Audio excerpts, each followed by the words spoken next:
Contoh lain ya, misalnya soal nomor 1. Soal nomor 1 ini. Ini kan sebenarnya baris bilangan ganjil ya, baris bilangan ganjil. Bagaimana rumusnya? 1, 3, 5, 7. Ini I-nya adalah 1, suku ke 2, suku ke 3, suku ke 4. Nah, kalau kita lihat sepintas, bagaimana rumusnya? UI suku ke I sama dengan 2 kalikan I dikurangi 1. Ya. Kita coba suku kedua. Tinggal dimasukkan 2 kalikan 2 kurangi 1. 3, benar. Atau suku ke-7. 2 kalikan I kalikan 4 kurangi 1. 7. Maaf, suku ke-4. 2 kalikan I kurangi 1. Hasilnya 7. Benar ya. Ini deret aritmetik ya sebenarnya. Bisa rumus suku ke I bisa Anda dapatkan dari ini. Dari rumusnya deret aritmetik.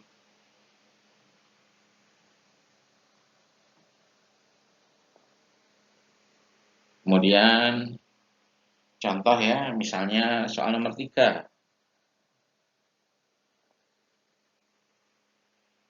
Soal nomor 3, 9, 2, 7, 8, 1. Nah, ini bagaimana rumusnya? Rumusnya, ini suku pertama, suku kedua, suku ketiga, suku keempat. Ya. Rumusnya, suku ke I, nah, kalau kita lihat polanya, bagaimana? 3 pangkat I. Contoh ya, suku kedua. Suku kedua 9. 3 pangkat 2, 9. Benar. Ya. Suku keempat, 81. 3 pangkat 4, 81. Nah, sebenarnya rumusnya suku ke I bisa Anda dapatkan dari deret geometri. Cara lain untuk mencari rumus suku ke I itu menggunakan recurrent relation ya. Kalau sebelumnya kalau menggunakan indeks, rumusnya itu ditentukan oleh indeksnya. Jadi kalau kita tahu indeks, kita bisa tahu nilainya. Tetapi kalau menggunakan recurrent relation atau relasi berulang, nilai suatu suku tidak ditentukan dari indeksnya ya, tetapi dari nilai suku sebelumnya. Ya. Nilai suatu suku ditentukan dari nilai suku-suku sebelumnya. Kemudian untuk suku awal nilainya ditentukan secara eksplisit. Seperti itu ya. Karena suku awal kan tidak punya suku sebelumnya. A1 nggak ada kan sebelumnya A1. Contoh ya. Contoh. Kalau kita menyatakan suku ke I tapi pakai recurrence relation. Contoh 1, 3, 5, 7. Nah, bagaimana cara menentukan suatu suku berdasar nilai suku sebelumnya? Kita ambil saja ini ya, 7. Ya. Apa hubungannya 7 dengan nilai sebelumnya? Nah, kalau Anda lihat, sebenarnya kan bisa kita tarik hubungan seperti ini. U berapa? UI, ya. Di sini I-nya 1, 2, 3, 4. Ya. UI itu kan sebenarnya U I min 1 plus 2. Ya. Contoh, misalnya 7. Ya. UI itu suku yang kita maksud, kemudian UI min 1 adalah suku sebelumnya, plus 2. Contoh ya, 7 dapat dari mana? 7 kan sebenarnya dapat dari 5 plus 2. Ya, jadi 7 itu asalnya dari 5 plus 2. Ya, 7 itu U4. U4 sama dengan U3, 5 itu U3 plus 2. Anda perhatikan di sini ya. Nah, ini kan nih kita mencari atau menyatakan nilai suatu suku bukan dari indeksnya, ya, tetapi berdasarkan suku sebelumnya, ya. Nah, itulah recurrent relation. Kemudian bagaimana dengan suku pertama? Suku pertama itu kan tidak punya suku sebelumnya ya, sehingga untuk suku pertama itu langsung diisi nilainya, ya. Jadi di sini U1 sama dengan 1. Sehingga untuk garis 1357 kalau dinyatakan dalam recurrent relation itu seperti ini ya, harus ada dua bagian, ya. Bagian-bagian yang menyatakan bagian pertama ini ya, yang menyatakan hubungan dengan suku sebelumnya. Terus bagian ini yang menyatakan nilai awal. Jadi agak mirip dengan base case dan recurrent case ya. Oke, kita coba soal yang lain.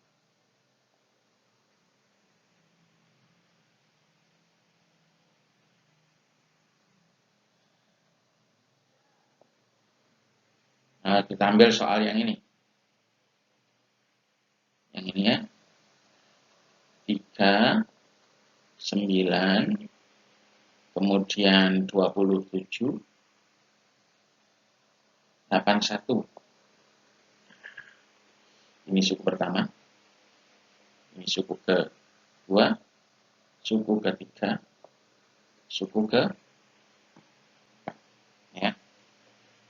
Oke, untuk bagaimana cara kita menyatakan suatu suku dengan menggunakan hubungannya dengan suku sebelumnya. Nah, kalau kita lihat polanya kan seperti ini. UI sama dengan apa? UI minus 1 dikalikan 3. Ya.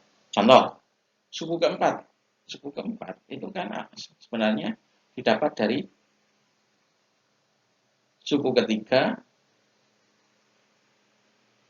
kali 3, ya kan? 27 kali 3 sama dengan 81. Suku ketiga.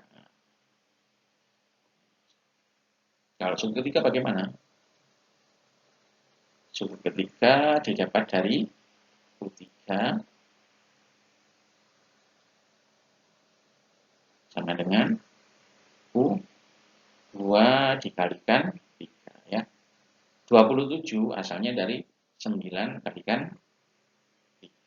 Nah, inilah cara menyatakan deret suku tertentu dari sebuah deret menggunakan recurrent relation ya. Bagaimana dengan suku pertama? Nah, kalau suku pertama kan tidak punya suku sebelumnya ya, sehingga suku pertama langsung aja ditulis U1 sama dengan 1. Selesai. Jadi recurrent relation-nya ada dua bagian ya. Nah, ini. Untuk yang ini adalah recursive case ya. Kemudian kalau ini adalah base case ya. Jadi kalau hanya satu bagian saja masih belum lengkap. Ya. Contoh lagi ya.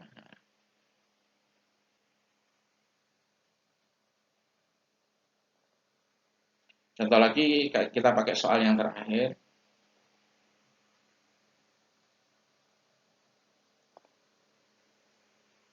011235. Anda mungkin masih ingat deret apa ini? Nah, ini adalah deret Fibonacci ya. Deret Fibonacci itu deret yang sukunya didapatkan dari penjumlahan dua suku sebelumnya ya. Contoh yang ini U3 awalnya dari U1 plus U2. 0 tambah 1, 1. U4 dari U2 plus U3 ya. 1 plus 1 sama dengan 2. U5. Nah, ini 1, 2, 3, 4, 5, 6. Oke.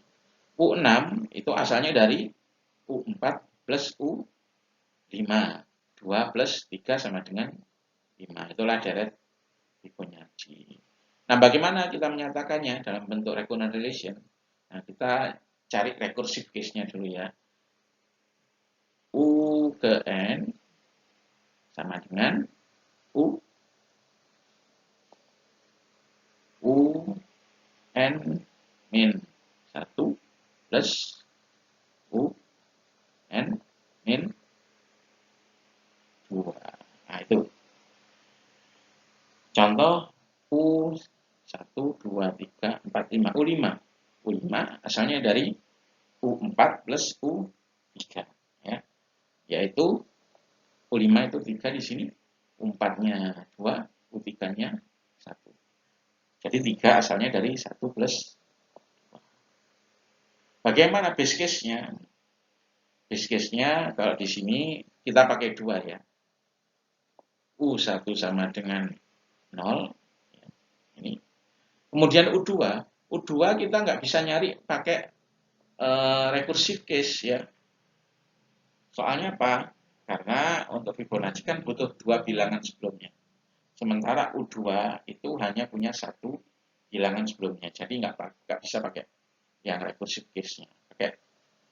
Ya, kita pakai base case-nya. U1 0, kemudian U2 langsung kita isikan. Nah, ini adalah menyatakan nilai suatu suku tertentu menggunakan recurrence relation.